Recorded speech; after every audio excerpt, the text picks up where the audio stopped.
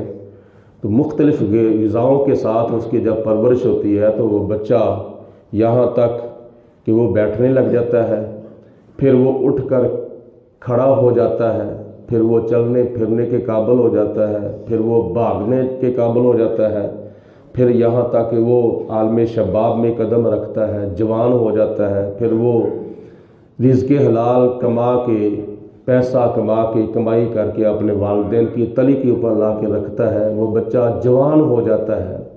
اسی طرح نبی پاک علیہ الصلوۃ والسلام نے فرمایا کہ جس طرح تم اپنے بچوں کو پالتے ہو، اپنی بچیوں کو پالتے ہو، اسی طرح تم میں سے اگر کوئی اللہ کی راہ میں صدقہ دیتا ہے تو خدا اس کی پرورش کرتا ہے۔ جب اللہ تمہارے صدقے کی پرورش کرے گا تو تم تو اپنے بچوں کی پرورش اپنی حیثیت کے مطابق کرتے ہو، اپنی طاقت کے مطابق کرتے ہو، تو جب اللہ تعالیٰ تمہارے صدقے کی پرورش کرے گا تو خدا تعالیٰ کی شان کیا ہے؟ الحمدللہ رب العالمین، تمام خوبیاں اللہ تعالیٰ کے واسطے ہیں جو سارے جہانوں کا پالنے والا ہے۔ ہر انسان کو، ہر حیوان کو، ہر جاندار کو اللہ پاک پالنے والا ہے۔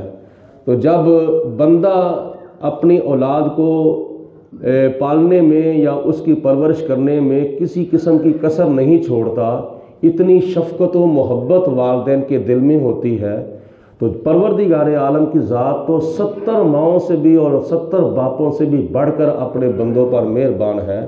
تو جب وہ تمہارے صدقے کی پرورش کرے گا تو پھر تمہارا صدقہ جو ہے وہ بڑھ بڑھ کر کتنا ہو جائے گا، یہاں تک نبی پاک علیہ السلام نے فرمایا کہ وہ صدقہ جو ہے وہ پہاڑوں کے برابر ہو جاتا ہے۔ اور آپ لوگوں نے پہاڑ دیکھے ہیں، کتنے بڑے پہاڑ ہوتے ہیں۔ کشمیر کے اندر پہاڑوں کو دیکھ لو، کتنے بڑے پہاڑ ہیں۔ اللہ پاک آپ کو مکہ المکرمہ میں جانا نصیب فرمائے، مدینہ المنورہ میں جانا نصیب فرمائے تو تم جا کے دیکھو گے احد پہاڑ جو ہے وہ کتنا اونچا پہاڑ ہے، کتنا چوڑا پہاڑ ہے، کتنا لمبا پہاڑ ہے۔ اور پھر غار حرا ہے، جس پہاڑ کے اوپر نبی پاک علیہ الصلوۃ والسلام کے اوپر پہلی وحی نازل ہوئی تھی، وہ کتنا بلند پہاڑ ہے۔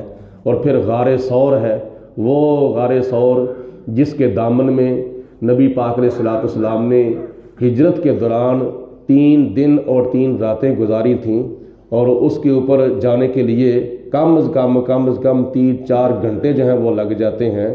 حاجیوں سے پوچھو جو اس پہاڑ کے اوپر گئے ہیں، غار حرا کے اوپر جانے والوں سے پوچھو، غار ثور کے اوپر جانے والوں سے پوچھو، وہ کتنی کوششوں کے ساتھ اوپر جاتے ہیں، پھر واپس کیسے آتے ہیں۔ تو یہ اتنے اونچے پہاڑ اللہ پاک کی ذات نے پیدا فرمائے ہیں، اتنے لمبے، اتنے چوڑے، اتنے اونچے پہاڑ اللہ تعالیٰ نے پیدا کیے ہیں۔ تو حضور علیہ الصلوۃ والسلام نے فرمایا کہ جب تم اللہ کی راہ میں صدقہ دیتے ہو تو تمہارے صدقے کی اللہ پاک پرورش کرتا ہے۔ تو جب پرورش کرنے والا خدا ہو تو آگے تم اندازہ کرو کہ وہ صدقہ بڑھ کر کتنا اونچا، کتنا چوڑا، کتنا لمبا اور کتنا بڑا صدقہ وہ ہو جائے گا۔ تو یہ جب صدقہ اتنا پہاڑوں کے برابر ہو جائے گا، پھر خدا تعالیٰ اس کا ثواب بھی بندے کو اتنی مقدار کے برابر عطا فرمائے گا۔ تو یہ اللہ تعالیٰ کی راہ میں خرچ کرنے کے فضائل و برکات ہیں۔ نبی پاک علیہ الصلوۃ والسلام نے فرمایا میری امت کے لیے نیکیوں کا اجر و ثواب ہے، مگر کتنا؟ بے حساب ہے اور ان گنت ہے، اور بے شمار اللہ پاک اس کو نیکیوں کا ثواب عطا فرماتا ہے۔ تو اللہ تعالیٰ نے قرآن پاک میں صاف ارشاد فرما دیا ہے کہ جو لوگ اللہ تعالیٰ کی راہ میں خرچ کرتے ہیں ان کی مثال جو ہے وہ اس دانے جیسی ہے جس دانے کو کسی کاشتکار نے زمین کے اندر بویا اور ایک وقت ایسا آیا کہ اس ایک دانے سے پھر 7 سٹے اگتے ہیں، 7 بالیاں اگتی ہیں، 7 خوشے اگتے ہیں، تو ہر سٹے کے اندر، ہر بالی کے اندر تو اللہ تعالیٰ نے اس کو ایک دانے کے بدلے کتنے دانے عطا فرمائے؟ 700 دانے عطا فرمائے۔ تو اس کی نیکی کے اندر اگر زیادہ اخلاص ہو تو خدا فرماتا ہے واللہ یضاعف لمن یشاء، جتنا تمہارا زیادہ اخلاص ہوگا اس کے مطابق اللہ تعالیٰ اجر بھی 700 گنا سے زیادہ بڑھا دے گا۔ تو یہی نیکی اگر ماہ رمضان المبارک کے اندر کی جائے، جمعۃ المبارک کے اندر کی جائے، تو دوسرے دنوں کی بنسبت اللہ تعالیٰ اس سے بھی زیادہ نیکیاں کر دیتا ہے۔ جیسا کہ نبی پاک علیہ الصلوۃ نے ارشاد فرمایا کہ دوسرے دنوں کی بنسبت جمعے والے دن اللہ کی راہ میں صدقہ دینا زیادہ ثواب ہے، اور جمعۃ المبارک کی بنسبت ماہ رمضان المبارک کے اندر اللہ تعالیٰ کی راہ میں خرچ کرنا زیادہ ثواب ہے۔ یہی وجہ ہے کہ عام لوگ جو صاحب نصاب ہوتے ہیں وہ اپنے مال کی زکوٰۃ ماہ رمضان المبارک میں زیادہ تر لوگ جو ہے وہ ادا کرتے ہیں، تاکہ اس وجہ سے کہ نبی پاک علیہ الصلوۃ والسلام نے فرمایا کہ ماہ رمضان شریف کے اندر اللہ تعالیٰ نفلوں کا ثواب فرضوں کے برابر عطا فرماتا ہے، اور ایک فرض کا ثواب اللہ تعالیٰ 70 فرضوں کے برابر عطا فرماتا ہے۔ تو اسی طرح اگر یہی نیکی ماہ رمضان المبارک کے اندر کثرت کے ساتھ کی جائے تو خدا تعالیٰ کتنا ثواب عطا فرماتا ہے۔ اگر 700 کو 70 کے ساتھ ضرب دی جائے تو یہ تو کیا نام ہے ان گنت اور بے حد و بے حساب نیکیاں بن جاتی ہیں۔ تو یہ ساری سعادتیں اور یہ سارے شرف اور ساری خوش نصیبیاں اور یہ ساری خوش بختیاں کن کے لیے ہیں؟ امت مصطفیٰ کے لیے ہیں۔ پہلی امتوں کو اتنا اجر زیادہ نہیں ملتا تھا، وہ جتنی نیکی کرتے تھے اتنا ہی ان کو ثواب اللہ تعالیٰ عطا فرماتا تھا۔ تو یہ تو امت مصطفیٰ کی خوش بختیاں ہیں۔ نبی پاک علیہ الصلوۃ والسلام کے وسیلہ جللہ سے اگر کوئی چھوٹا سا عمل کرتا ہے اللہ تعالیٰ اس کو پہاڑوں کے برابر ثواب عطا فرماتا ہے۔ تو اس لیے آپ عبادت بھی کیا کریں اور اللہ کی راہ میں سخاوت بھی کیا کریں۔ عبادت حقوق اللہ کے ساتھ خاص ہے اور سخاوت حقوق العباد کے ساتھ خاص ہے۔ اللہ پاک ہم سب کو عمل کرنے کی توفیق عطا فرمائے۔ وآخر دعوانا الحمدللہ رب العالمین۔ الصلاۃ والسلام علیک یا سیدی یا رسول اللہ وعلی آلک وصحبک یا سیدی یا حبیب اللہ۔ الصلاۃ والسلام علیک یا سیدی یا آلک وصحبک یا خاتم النبیین۔ اللہم صلی علی سیدنا و مولانا محمد معدن الجود والکرم وآلہ واصحابہ وبارک وسلم۔ ربنا ظلمنا انفسنا وإن لم تغفر لنا وترحمنا لنكونن من الخاسرین۔ اللہم أيد الإسلام والمسلمین، اللہم أيد الإيمان والمؤمنین۔ ربنا اغفر لي ولوالدي وللمؤمنين يوم يقوم الحساب، واعف عنا واغفر لنا وارحمنا انت مولانا فانصرنا على القوم الكافرین۔ یا پروردگار عالم اپنا فضل و کرم، رحمت برکتیں، انعام و اکرام، دین و دنیا کی نعمتیں برکتیں، دنیا اور آخرت کی کامیابیاں، قبر و حشر میں نبی پاک علیہ السلام کی زیارت اور شفاعت، محشر کے میدان میں عرش الہی کا سایہ، اور قیامت کے دن نامہ اعمال یا اللہ پاک ہمیں دائیں ہاتھ میں نصیب فرما۔ الہ العالمین ہم سب کے صغیرہ و کبیرہ گناہ معاف فرما۔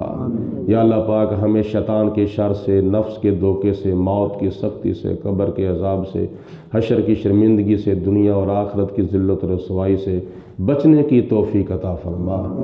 ہم سب کو مرتے دم کلمہ پڑھنا نصیب فرما۔ یہ دنیا کی عارضی زندگی شان کی عطا فرما، اس کے بعد موت ایمان کی عطا فرما۔ سب کی خالی جولیاں اپنے فضل و کرم سے بھرپور فرما، سب کے سینے عشق مصطفیٰ کے نور سے منور فرما۔ ہم سب کو نبی پاک علیہ السلام کی سچی محبت اور حضور علیہ الصلوۃ والسلام کا سچا پیار عطا فرما۔ یا اللہ پاک ہمیں اپنا خوف عطا فرما، مذہبی شوق و ذوق عطا فرما۔ جو بیمار ہیں یا اللہ ان کو شفا عطا فرما۔ یا اللہ جو مقروض ہیں ان کو قرضے سے چھٹکارا عطا فرما۔ یا اللہ جو بے نمازی ہیں ان کو 5 وقت کا نمازی بنا، ان کو کعبے کا حاجی بنا، ان کو قرآن کا قاری بنا، ان کو سخاوت کا سخی بنا۔ یا پروردگار عالم ہم سب کو دنیا اور آخرت کی کامیابیاں عطا فرما۔ حسبنا اللہ و نعم الوکیل، نعم المولا و نعم النصیر، لا الہ الا انت سبحانک انی کنت من الظالمین۔